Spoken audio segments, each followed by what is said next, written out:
Welcome to the Relationship Cycle with Jorge and Nelsa, where we discuss dating and other significant relationships.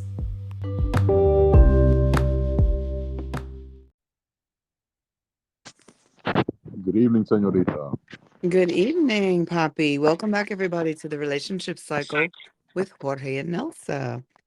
And I'm your guest, Nelsa. And Jorge, tonight we're talking about um, dating seriously. Um, we've talked a lot about situationships. We've talked about just talking.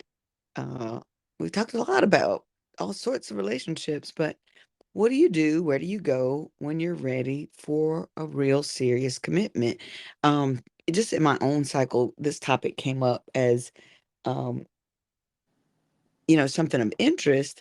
A lot of my friends and I are in that stage of life where, we're ready to, look at something committed. And that doesn't mean necessarily marriage per se, but Sure. it does mean more than just talking.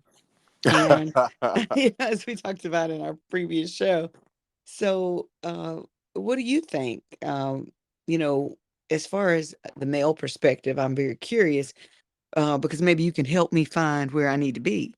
Where where are men looking for women, or how do you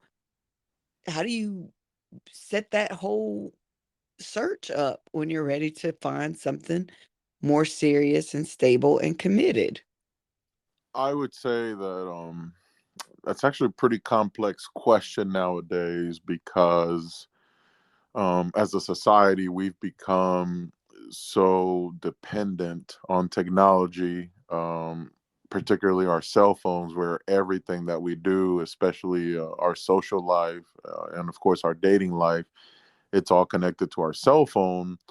And once technology kind of established that turning point, it's almost like we've become uh, dependent on dating apps to meet partners. I feel that as far as my personal experience and also my experiences, with friends who are in that same phase as me, whether it be dating or, separated or divorced and kind of, starting over a new chapter, so to speak, they're pretty much very reliant on technology and dating apps to help them with that. And yeah, it has its benefits, but it also has, its cons as well, because especially uh, when you were part of that era where we didn't need dating apps to date. Right, you actually met people and they talked in person. And that just seems to be such a lost art. I really do miss, just kind of having casual conversation with someone and it leading to an interesting conversation, or, meeting people out and about, or, friends even. Um, Knowing someone that they think would be great for you, but it just seems like everybody seems to be in their own, um, in their own hood or in their own circle. And, I haven't given up, but I am very curious. And so, as a part of my research tonight, I decided to look, like you said, with technology first. And so I found an article, Kessiana Boom. MBG was the mindbodygreen.com was the site. And she said she tested the 8 best dating sites for serious relationships. Hmm. So I was very curious as to what she would say. And what I really liked about this article, and I'll try to link it in our show notes for people who might want to read it in full. But the best ones, here were the 8. And then she goes through and gives like the pros, the cons, if they cost anything, what she liked about it. But the best for marriage seekers, she listed as eHarmony. The best paid dating site was Match.com. The best for daters over 50 was Our Time. The best free dating app was OkCupid, which I've never used that one. I have never heard of Our Time. Best for men seeking women, Bumble. Best for women seeking men, Hinge. Best for queer women, Her. And best for Jewish daters, JDate. So those were on her list. You could look up the best sites for serious dating, and it'll probably give you a number of these, and maybe some others as well. So, have you used any of these before, Poppy? I have used OK Cupid. Wasn't a big fan of it. The layout isn't the best. Um, there is like a paid option or something if you want to Mm-hmm. upgrade, but yeah, it does start you out with the free version, and then if you kind of want to level up, you are able to Mm-hmm. do so. And I didn't have much success with it. I am on Hinge and Bumble, and those I think are pretty solid, and you can definitely have some success. And I've met some, pretty interesting women on there, over my time. I'm not on Tinder anymore. That was Yeah. Tinder at the very beginning. I met a couple of interesting ladies, but then after that, it kind of almost it became a It's lot become of. almost a hookup site. Mm-hmm. It's definitely it definitely has become strictly almost like a hookup site or Yeah. sugar babies or women promoting their Snapchat Premium or OnlyFans. So it's definitely lost its way from when it started originally when I first got on there. Well, you So I might just need to said, use the paid option for it too. You get what you pay for. yeah, I guess Sometimes it's I free guess for a reason. beggars can't be choosers. That's right. So yeah, eHarmony and Match have always been paid sites, so I've never used those two in my online history. Hinge, uh, I felt like the options on there were interesting, but it never got past, an initial match. So I didn't find much success with that one. Um, so I was just kind of curious as to, why she picked what she picked. So I think, again, you get what you pay for. But with eHarmony and Match, she says that the profiles that you have to, the questionnaires that you have to fill out can be very lengthy, but they really use that as um, the way to find your most compatible partner, especially if you're being very honest, of course. You can only get what you put in, user error when what you put in is not really matching what you really want. Some of the cons said is you almost get nothing with the free membership. So there is a free option there. Um, a lot of people still don't go through and do the detailed profile, and it takes a long time to set up. And the cost was very prohibitive, I thought. Um, it's like $60 almost per month with eHarmony. So you got to really be serious about jumping on that one. Match.com, again, it's been around the longest, over 25 years, has over 39 million daters. It does the quiz again to help you, get the most compatible person. And they have a tiered pricing profile. But the cost for this one was 44.99 a month. And then for the premium membership, it would be like $39 a month. Um, One of the things that I thought was kind of interesting is that, it's asking for all of this detailed information, right?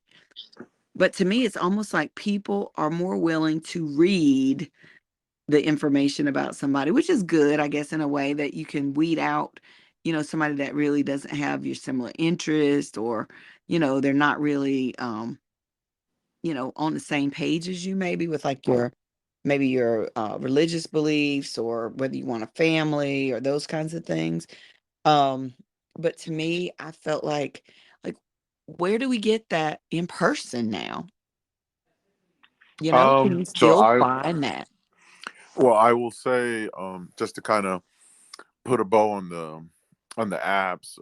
So I do use Hinge, Bumble, and Facebook Dating, and I would say that they pretty much have variety for everyone, and they also have options for people who are looking to seriously date. So I would probably say those are my favorites, Hmm. just from a convenience standpoint, I've met some interesting women off there. And, there's definitely women out there that are looking for something serious. Then, of course, you'll have your exceptions where, you have people who are maybe setting up catfish profiles or Right. promoting their businesses or, other endeavors like OnlyFans or Snapchat Premium. But for the most part, I do think those three are my favorite. But obviously, I would much rather prefer the old fashioned way of meeting women. And I actually did do some research on that Mhm.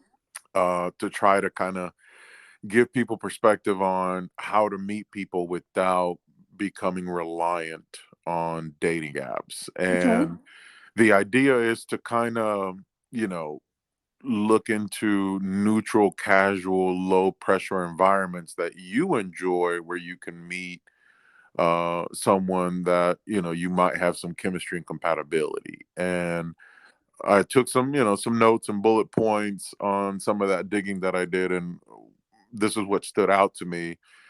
So my source is Andre Sampson, who has a YouTube channel, and he was speaking on this, and I thought he made some pretty interesting points. For example, the gym would be considered a pretty good place to meet someone. Mhm. And once he kind of started breaking that down, he said that number one, you're making your health a priority, and that's going to yield its own benefits, right, from a mental and physical standpoint. Mhm. So that in itself is a gain. And then obviously, if you happen to run into someone that you find chemistry with and they enjoy going to the gym as well, that's a win-win. Because to me, Right. Something sometimes in that can common.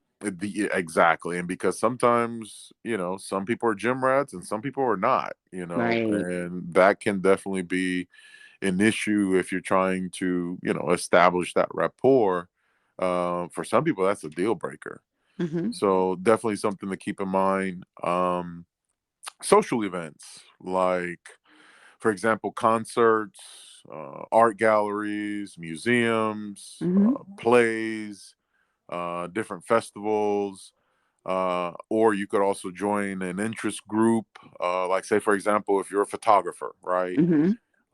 Or you like running, they literally have interest groups that you can join and connect with fellow people that also enjoy doing that, whether it be photography or running or cooking or foodies or whatnot. Right. So that right there, I really wouldn't have thought about that as a option to equate with dating, but it does make sense that, hey, at least you're going to have common interest, and then if you have common interest, then that definitely facilitates getting to know someone because you could share a passion together. So I thought that was interesting to point that out, and I think there's a lot of sense into those things that, hey, you're going to meet people there, obviously, in these events. And me personally, right, you want to have some things in common with your significant other. Right. Exactly. And that's a great way to lead to compatibility, especially.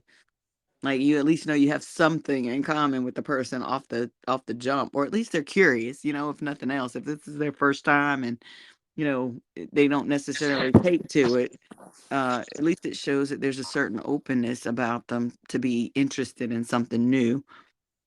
Yeah, and at least, let's say one person's more experienced than the other, then that right there is a conversation in itself that, hey, let's go, to a place to, do some photography shots. Let's go to, I don't know, the mountains or, Asheville or, Myrtle Beach or wherever. And, we could take some good pictures and bring our cameras and that kind of stuff. And, I think that's pretty cool to kind of break the norm of always having to go for a drink or dinner to get to know somebody.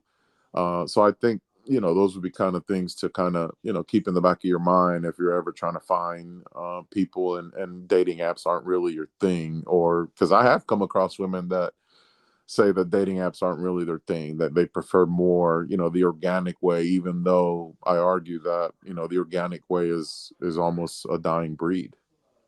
Yeah, and I think too, just I know maybe the time during COVID, kind of made people feel a little more um, insulated and isolated.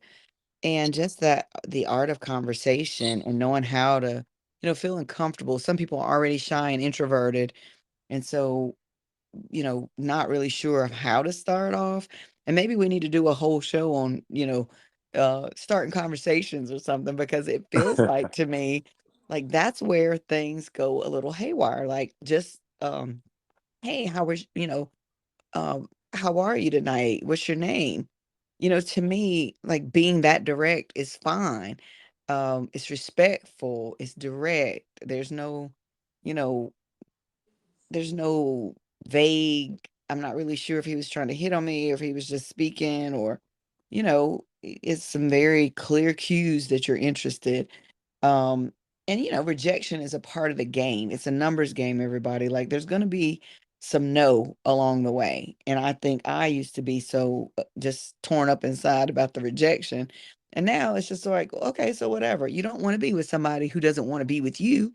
So thankfully, people will say no to things they don't want, and keep you from being stuck with somebody who isn't really interested in you in the long run. So don't take it as a personal something. It just may be, you're just not their type for whatever reason. You could be a woman and they like men. You could be, short and they like tall, whatever.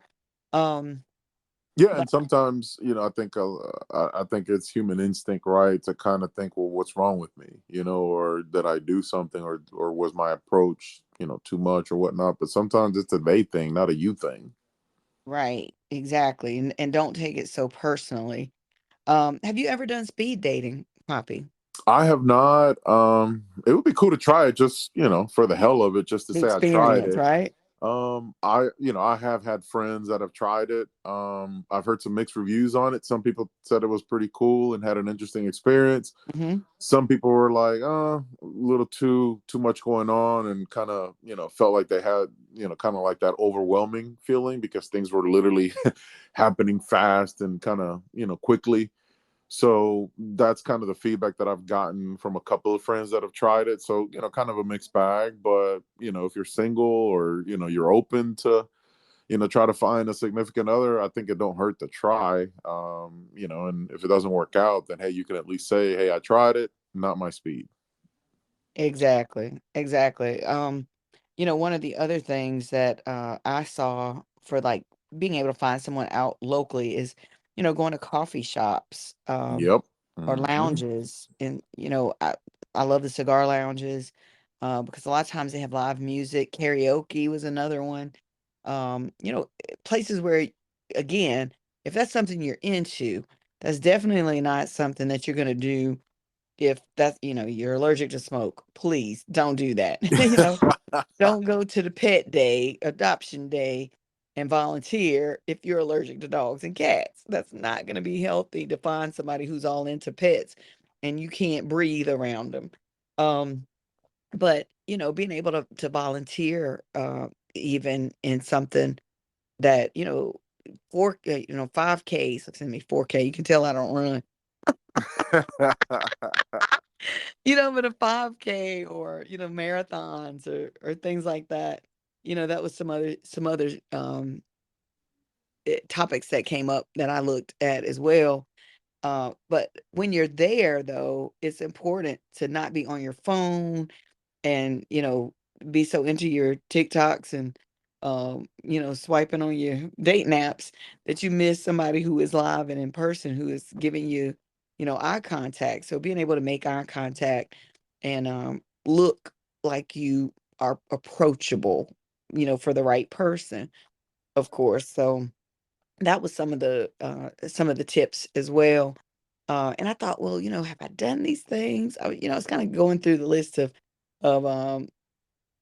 these like local groups and clubs or whatever, singles events. And I've done some single events in the Charlotte area, and know a couple of folks who organize those, that I'd love to have on the show, for some of our future shows, because there are several who, um, they found success not only dating, but got married from meeting someone in the singles group, but had other singles in the group to find love in the group as well and get married.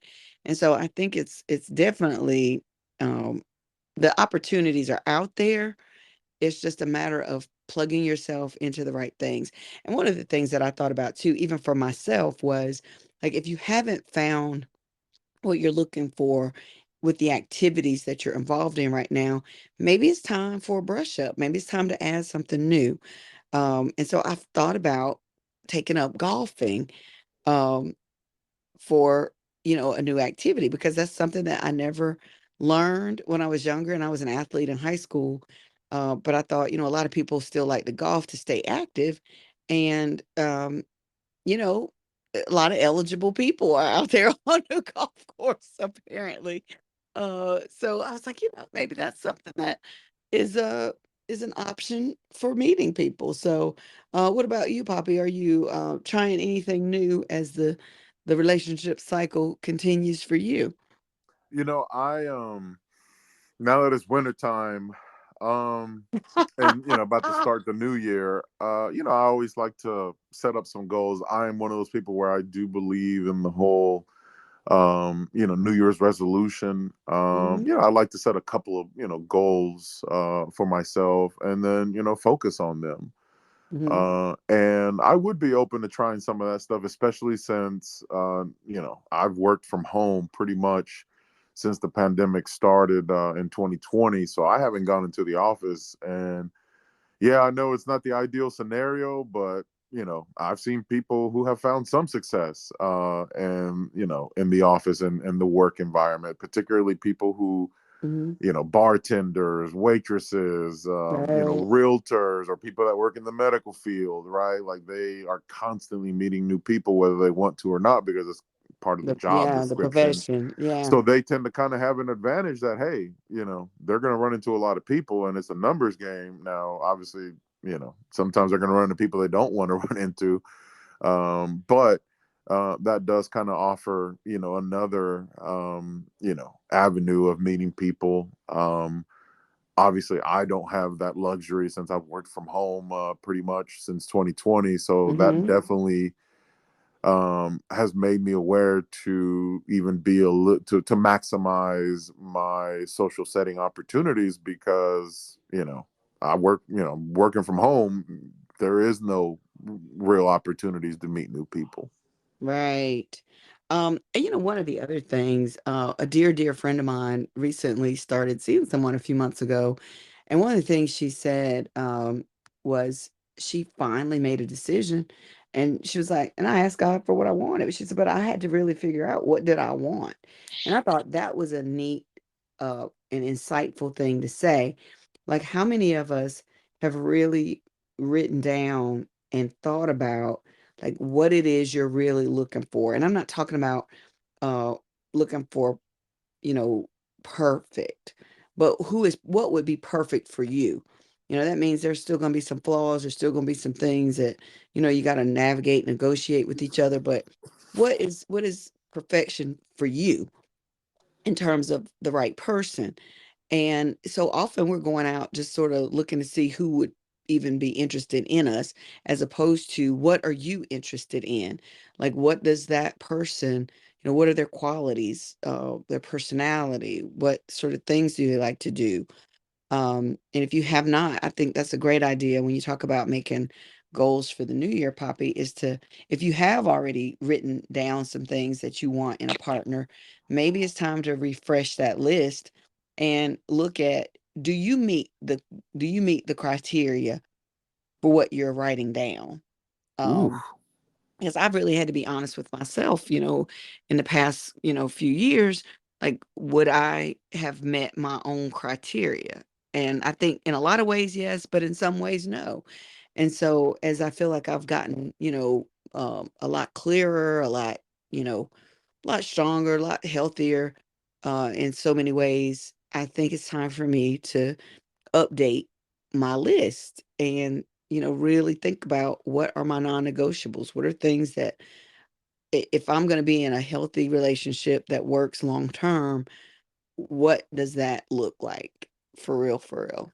So, Uh, I would say that a couple of other things that come to mind just from thinking about this, especially for people who faith means a lot to them or are more mhm, religious, maybe going to a temple or a mosque or church. Like those are mhm, places where sometimes people have some success, especially right if their beliefs or their religion is a strong role in their life. Then right, that to me seems like a pretty interesting avenue to consider. mhm, So that way you would meet a significant other that also shares those same values, and that in itself I think will make a world of difference. Also, one thing that comes to mind that I want to try and implement next year as far as dating would be to get away from the standard let's meet for dinner yeah, scenario, and maybe get a little bit more active and more creative mhm, with the activities while meeting someone new. So that is something that comes to mind that I want to try to kind of try out just to see whether it makes a difference or not. But I think that it's worth a try, because normally I kind of lean more for, hey, let's get a beverage or let's mhm, get dinner type scenario, which is kind of almost like the standard approach. But this year I would like to maybe switch it up a little bit and maybe go shoot pool, or yeah, go to a museum or a festival or something like that. So mhm. trying to maybe get a little bit more creative, or maybe like, what do you call those rooms where you gotta figure out how the hell to get out or something like that? Oh, Escape yeah, rooms. yeah, exactly. That would be excellent. And, a lot of people do axe throwing, down where I live. Yep. So, there are all kinds of ways to be active and still have a conversation. Because to me, movies were never good Nope. That's middle dates school because you stuff. can't talk. Yeah. Right. And you Yep. can't really get to know each other that way. But at least if you're moving and active in some way, it doesn't have to be like, we don't have to be out here rock climbing or anything. But if that's your thing, hey, go for it, but, kayaking, that was one of the things that I used to enjoy doing come springtime. I still do. And it's a great honestly, it made a great date. Early on in my Tinder dating, that was one of the activities that I suggested, and somebody really took me up on it. And we had a great time, out on a little lake, just kayaking and talking, and we played some music and had cigars, and I mean, it was a fun date. It was actually one of the most interesting dates I ever had on Tinder, that I remember vividly because it was so different. Like it was not the typical run of the Stood mill out. go to dinner. It stood out exactly. Yeah, like it left an impression on you, and Hmm. it kind of made it feel like it had a little bit of specialty and creativity. So Yeah. yeah, I agree. I think that's a good idea to try to mix things up a little bit.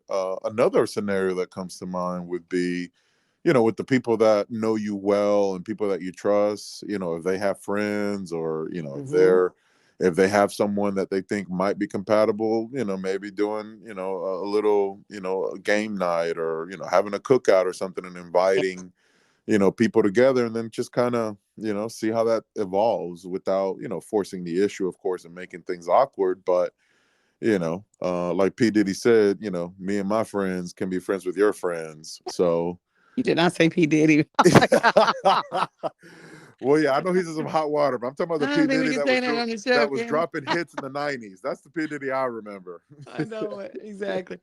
But yeah, and that again is when you're really trying to get serious. Now, of course, I would not recommend asking your friends to hook you up with somebody and you're not serious because that can really throw a monkey wrench into friendships.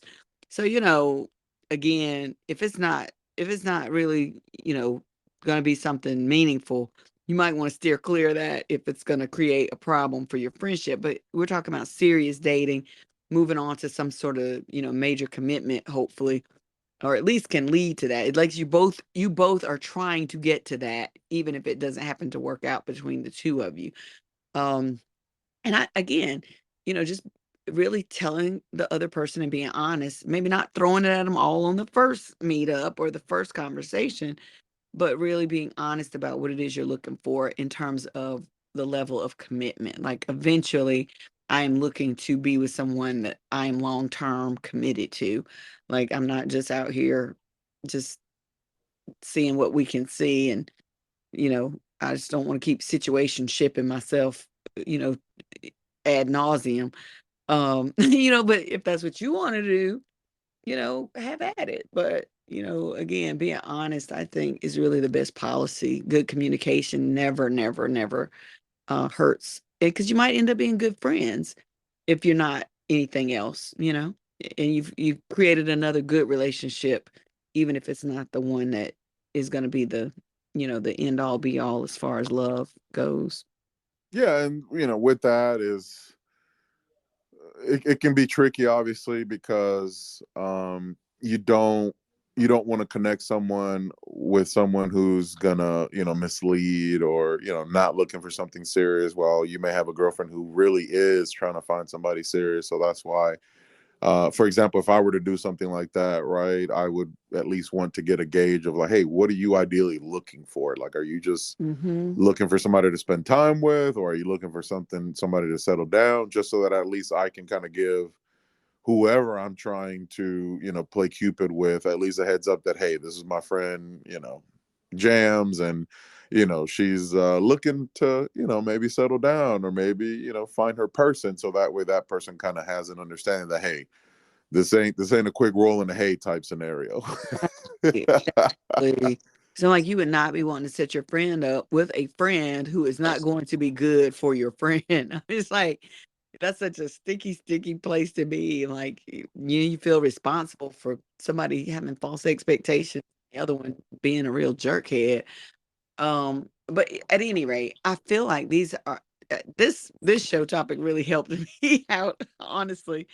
Because I was just like, really, besides going back online, what are the alternatives when you're ready to kind of move forward with finding something a little more serious? And hopefully this has helped our audience. And if you have ideas about you know, how to move that relationship cycle into the next level, by all means, uh, leave us something on our YouTube channel. We would love to have you comment there, especially. It helps us to get found. Always helps with those pesky little algorithms. Like it, leave us show ideas there. We always love that because we're looking for ways to continue to serve our listening public and to keep the show interesting and, helpful, productive for you all. And I want to mention that, just to kind of put a bow on the discussion of finding alternative options other than dating apps. For example, for me, Facebook has a plethora of options as it relates to groups. For example, I'm in several podcast groups, which is basically podcasters that want to promote, whether it be their podcast, or whether they want to mentor, or they want to provide recommendations on different things to use, or platforms and things like that. So if you go to Facebook and, I don't know, you like bird watching, go in Facebook groups and type in bird watching group, and you'll be Mhm. surprised the kind of groups that'll come up. And then at that point, you can kind of connect and see if you meet like-minded people. Wow. Look, gotta love it. There's just so many different ways. And if you're still kind of out there wondering what to do, just take the first step. Just get yourself out there. Uh, if it's not online, go volunteer, go put yourself in a new situation. Tell a friend that you're interested in meeting someone, but put the intention out there. That's the way to get the ball, rolling. But we wish you every success and happy holidays from the relationship cycle with Jorge and Nelsa, everybody.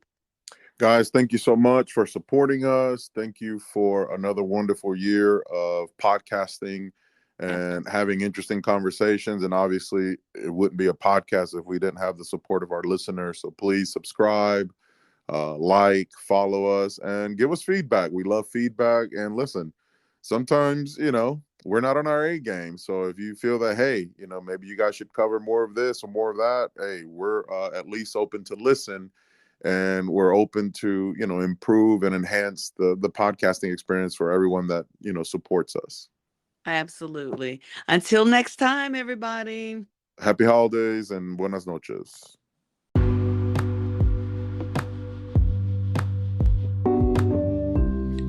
Thanks for joining us today on the Relationship Cycle with Jorge and Nelsa. Do you have show ideas? Email us at jorgeandnelsa@gmail.com. Follow us on Spotify or anchor.fm for more great shows.